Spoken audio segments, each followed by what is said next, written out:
ODM महाविद्यालय में civil services की कोचिंग के लिए महाविद्यालय के नॉलेज पार्टनर JTC हिसार की तरफ से संबंधित एवं प्रासंगिक संक्षिप्त जानकारी साझा करते हैं।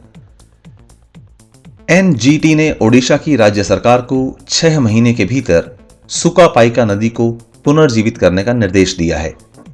इसके मुख्य बिंदु इस तरह से हैं।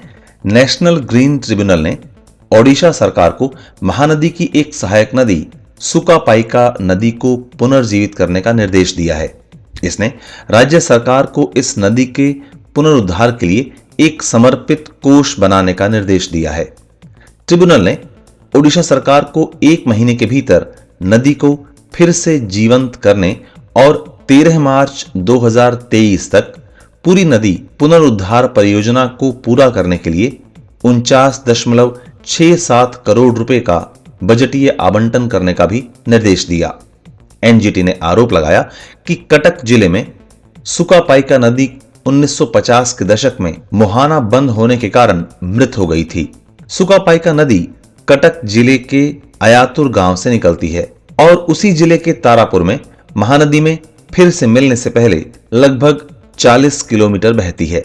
जब यह स्वतंत्र रूप से बह रही थी, सुकापाइका नदी 26 ग्राम पंचायतों के तहत 425 से अधिक गांवों में पीने के पानी, सिंचाई और अन्य आजीविका के अवसरों के स्रोत के रूप में काम करती थी। इन गांवों के निवासी आलू, टमाटर, फूल गोभी आदि की खेती करते थे और मत्स्य पालन में शामिल थे। नदी का मुहाना बंद होने के बाद ये आर्थिक गतिविधियां लाभदायक नहीं रही। 1952 में ओडिशा सरकार ने सुकापाइका के डेल्टा में बाढ़ को रोकने के लिए एक तटबंध के साथ नदी के शुरुआती बिंदु को अवरुद्ध कर दिया था। 1957 में 2 प्रमुख परियोजनाएं हीराकुंड बांध और नारज बैराज बाढ़ को रोकने के लिए महानदी नदी पर बनाई गई थी। चूंकि नदी ने अपनी जल धारण क्षमता खो दी है, यह लगभग पूरे वर्ष सूखी रहती है।